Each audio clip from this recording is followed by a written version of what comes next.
नमस्कार, मैं हूं आपके साथ नैना यादव और आप देख रहे हैं हमारा खास शो रहस्य। अगर कोई कहे कि एक पत्थर को छूने भर से आपके शरीर का मोटापा छूमंतर हो सकता है, तो आप कहेंगे कि आखिर ये कैसी बातें हैं। लेकिन हिंदुस्तान में नर्मदा के किनारे एक स्थान ऐसा है जहां दावा किया जाता है। यहाँ एक ऐसे गजराज की प्रतिमा है जिसके स्पर्श से ही इंसान की काया बदल जाती है। आखिर क्या है इसका राज? पावन चरण राम को लागा, ऋषि पत्नी पाहन तन त्यागा। क्या एक पत्थर को छूने भर से बदल सकती है इंसान की काया? क्या केवल एक प्रतिमा के चमत्कार से पल में पतला हो सकता है इंसान? क्या नर्मदा के तट पर वास्तव में ऐसा पत्थर मिलता है जो हर मोटे इंसान को पतला कर देता है?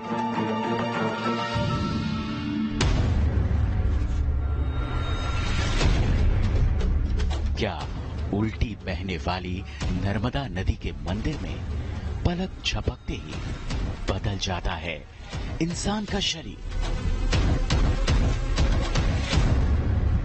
मोटा हो, पतला हो, दुबला हो, कमजोर हो, इससे कोई फर्क नहीं पड़ता। हमेशा से बचपन से यहाँ से निकलते हैं। तो वो सुबह से फंसा हुआ 8 बजे से शाम को 4 बजे तक, इतना जिद्दी था, लेकिन निकला।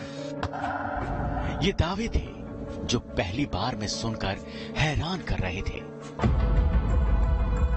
अगर ये दावे सच्चाई की कसौटी पर 100% सही है, तो फिर दुनिया में मोटापे की दवाइयों का दौर खत्म हो जाएगा। अगर एक पत्थर के छूने भर से इंसान का मोटापा दूर होता हो, तो इंसान लाखों बीमारियों से छुटकारा पा जाएगा। इसलिए इस दावे की पड़ताल के लिए न्यूज नेशन की टीम ने रुख किया मध्य प्रदेश के अमरकंटक का, जहां नर्मदा नदी के किनारे मंदिर में रोजाना सदियों से हो रहा है एक चमत्कार। नर्मदा, जिसे विश्व की सबसे प्राचीन नदी कहा जाता है कि आज भी नर्मदा नदी अपने अंदर कई रहस्यों को समेटे हुए है। ऐसे ही कुछ रहस्यों से पर्दा उठाने की आज हम कोशिश करेंगे। हमारी यात्रा आ पहुंची है मध्य प्रदेश के अमरकंटक में, जो नर्मदा नदी का उद्गम स्थल है। मेरे लिए नारी हर रूप में माता समान है। मैं आपको अपने चरणों से स्पर्श करने की धृष्टता करने जा रहा हूँ, क्षमा कीजिएगा। रामायण में त्रेता युग की भगवान राम की कहानी कहती है कि भगवान राम के पैर से एक पत्थर का स्पर्श हुआ था और पत्थर देखते देखते अहिल्या में तब्दील हो गया था।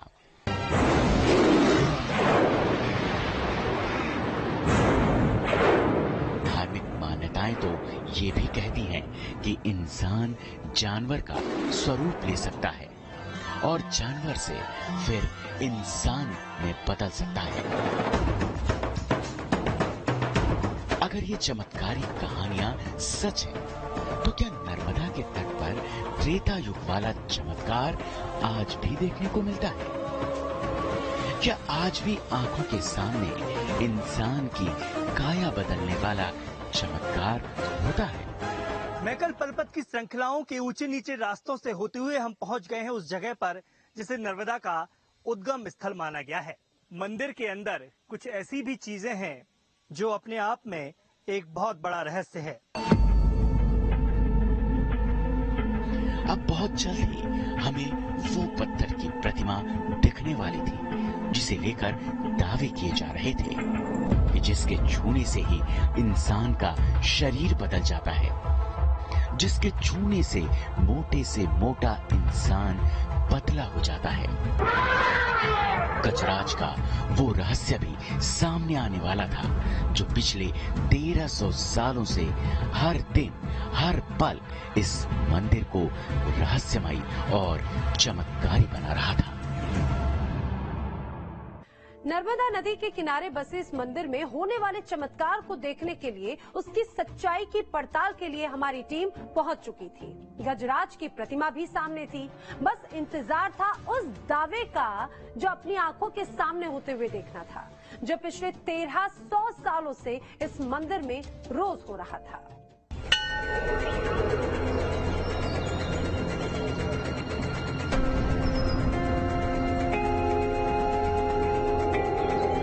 मां नर्मदा के मंदिर में होने वाले चमत्कार के दावे की पड़ताल करते करते आखिरकार हमारी टीम उस चमत्कारी मंदिर तक पहुंच गई।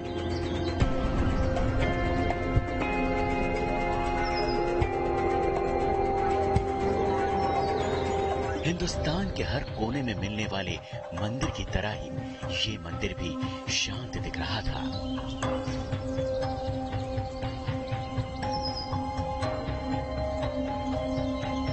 लेकिन मंदिर में पहुंचते ही मंदिर के बारे में जो जानकारी मिली वो हैरान करने वाली थी। हम तो मंदिर में एक चमत्कार के दावे की पड़ताल के लिए पहुंचे थे, लेकिन अमरकंटक के जिस मंदिर को अब तक हम आम मंदिर मान रहे थे, दरअसल उसके इतिहास और भूगोल की जानकारी तो पुराणों में दर्ज थी। मंदिर के पुजारी ने हमें बताया कि केवल मां नर्मदा का मंदिर ही नहीं, बल्कि मां दुर्गा के 51 शक्तिपीठों में से एक मुख्य शक्तिपीठ है। नर्मदा एक ऐसी नदी है जो पूर्व से पश्चिम की हो जाती है। गंगा मैया का जो स्थान है, उसके बाद नर्मदा मैया का स्थान है। गंगा को 17 करोड़ वर्ष हुए पृथ्वी पे आए, तो नर्मदा को 70 करोड़ वर्ष हो गए। नर्मदा जी का जो मंदिर है वो शक्तिपीठों में 51 शक्तिपीठों में 39वां पीठ है। मार्कंडेय पुराण में कथा मिलती है कि माता पार्वती के पिता दक्ष ने जब यज्ञ किया और अनुष्ठान में भगवान शिव को आमंत्रित नहीं किया, तो अपमान की ज्वाला में जलते हुए माता पार्वती ने यज्ञ कुंड में कूदकर अपनी जान दे दी थी।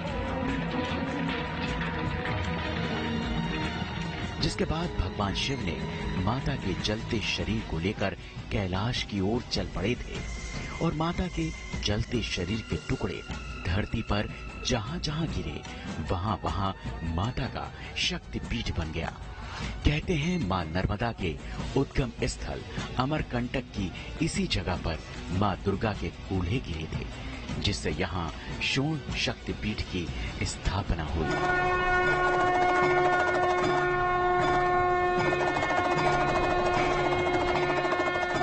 शक्तिपीठ की जानकारी सुनकर हमारी दिलचस्पी और भी बढ़ गई, इसलिए हमने मंदिर में पड़ताल तेज कर दी और तभी मंदिर में घूमते घूमते हमें वो गजराज की प्रतिमा भी दिख गई, जिसे लेकर चमत्कार के दावे किए जा रहे थे।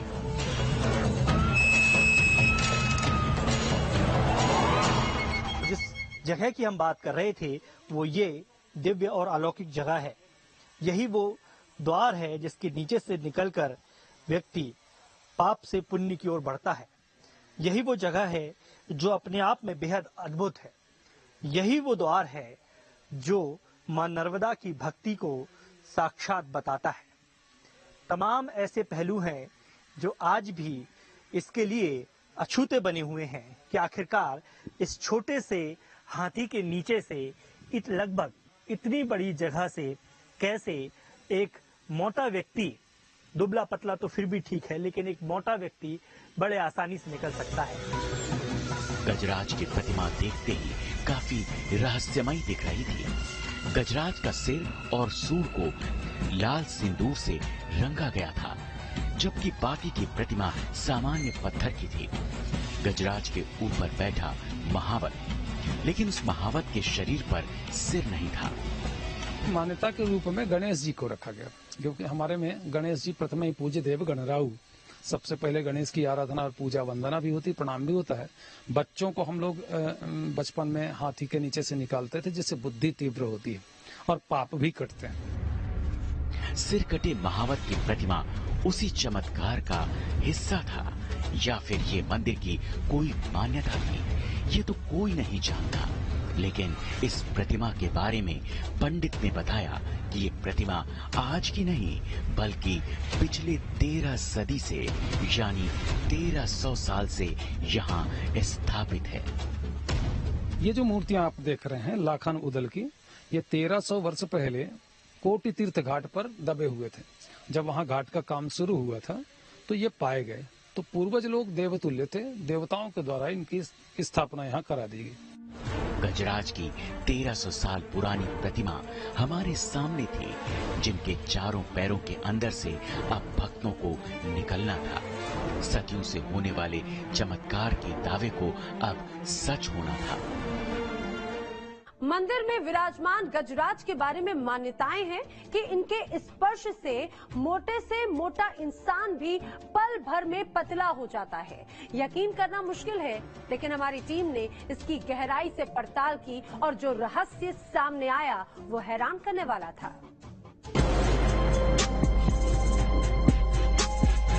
मां नर्मदा के मंदिर में खड़ी गजराज की प्रतिमा सदियों से आस्था और चमत्कार का अग्रदूत बनी है। जो भी श्रद्धालु यहाँ आता है, इसके दर्शन किए बिना मंदिर में प्रवेश नहीं करता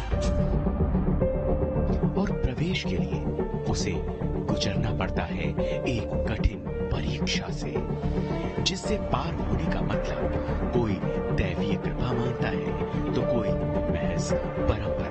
हम देखेंगे कि किस तरीके से भक्त इस छोटे से मंदिर, इस छोटे से द्वार के नीचे से कैसे निकलते हैं। सवाल यही था कि क्या मोटा से मोटा आदमी भी हाथी की इस छोटी सी प्रतिमा के नीचे से पार हो सकता है। हमने प्रतिमा को गौर से देखा। इसकी ऊंचाई करीब 3 फीट है और इसके पैरों के नीचे से निकलने का जो रास्ता बना है वो भी बहुत छोटा सा है। आखिर कैसे इसके नीचे से एक मोटा इंसान निकल जाता है? हमारे मन में ये सवाल उठा ही था कि तभी हमने जो देखा उसने हमें हैरान कर दिया। एक श्रद्धालु हाथी की प्रतिमा के नीचे से निकलने की कोशिश करने लगा। इसने अपने दोनों हाथ और सिर प्रतिमा के नीचे घुसा दिए और प्रतिमा के नीचे ये फंस गया। इससे पार होने के लिए उसने पूरा जोर लगा दिया, लेकिन निकल नहीं पाया। मान्यता है कि जो भी सच्ची आस्था से माता के दरबार में दर्शन को आता है, वो ही माता की कृपा से गजराज की इस प्रतिमा के नीचे से निकल सकता है। जो शरणागत होगा वो पार उतरेगा।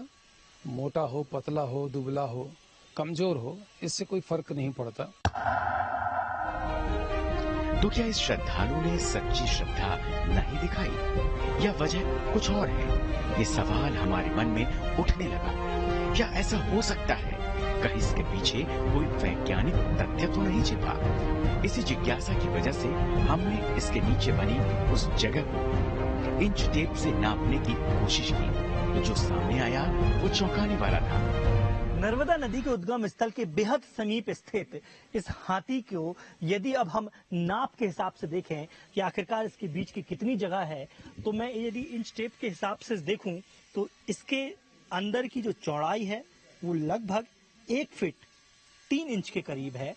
और यदि अब हम इसकी ऊंचाई की बात करें तो लगभग 1 फीट 6 इंच के करीब इस हाथी के नीचे की जो जगह है वो 1 फीट 6 इंच के करीब ऊंची है। इस छोटी सी जगह से एक अच्छा खासा हेल्दी शख्स बड़ी आसानी से निकल जाता है। ये हैरत कर देने वाली बात है। हाथी के नीचे बनी जगह वाकई काफी छोटी है और इसके नीचे से मोटे इंसान का निकलना बेहद मुश्किल है। लेकिन हमने देखा कि कुछ देर पहले जो श्रद्धालु इस प्रतिमा के नीचे फंस गया था, उसने एक बार फिर दोनों हाथ जोड़कर इसके नीचे प्रवेश किया और आहिस्ता आहिस्ता इससे पार हो गया। हम तस्वीरों में साफ तरीके से देख सकते हैं कि किस तरह से आदर्श जी इस बेहद छोटी सी जगह से, जिसको हमने नापा कि लगभग 1 फीट के अंदर इसकी चौड़ाई और ऊंचाई है, लेकिन उसके बावजूद भी बड़े आसानी से आदर्श जी इस छोटी सी जगह से बाहर निकल कर आते हैं और मां नर्मदा को साष्टांग प्रणाम करते हैं। ऐसे उतावलेपन से भी इससे नहीं निकलना चाहिए, बीपी बढ़ सकता है आपका। आप घबराहट के कारण आपको लगा कि कहीं फंस रहे हैं, आप फंसता नहीं है कोई। 42 इंच तक की बॉडी इससे निकल जाती है। आप प्रैक्टिकल करके देखिए, आप ले आइए, हम निकाल देंगे। गजराज की इस प्रतिमा के बारे में ऐसा रहस्य सुनकर हम भी हैरान थे कि अगर आस्था हो तो 18 इंच की जगह से 42 इंच का शख्स भी पार हो जाता है और पतला इंसान भी फंस जाता है। कठिन जगह है, लेकिन फिर भी मैं पूरी कोशिश कर रहा हूं कि इस जगह से निकल सकूं।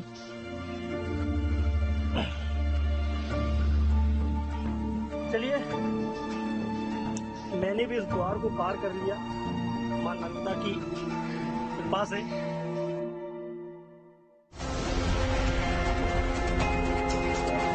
हाथी की प्रतिमा के नीचे मोटे इंसान के पार होने और पतले इंसान के भी फंसने का रहस्य आस्था और परंपरा से जुड़ा है। ये तो हमें पता चल गया, लेकिन क्या इसके पीछे कोई वैज्ञानिक कारण भी है, ये जानना अभी बाकी था।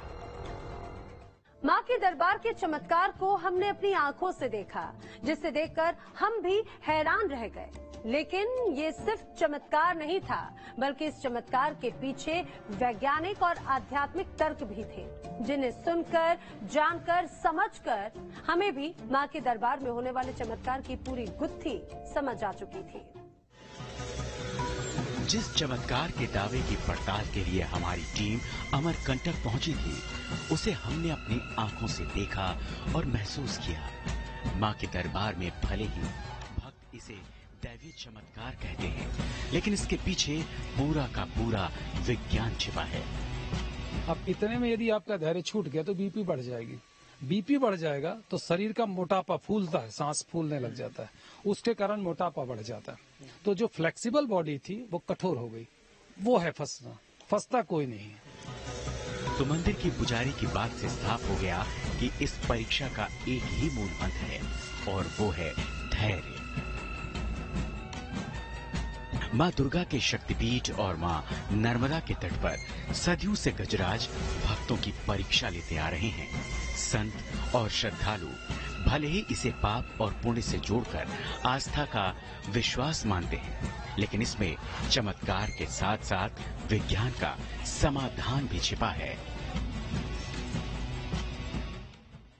और आज के इस रहस्य में फिलहाल इतना ही। जल्द हाजिर होंगे कुछ ऐसे ही रहस्यमय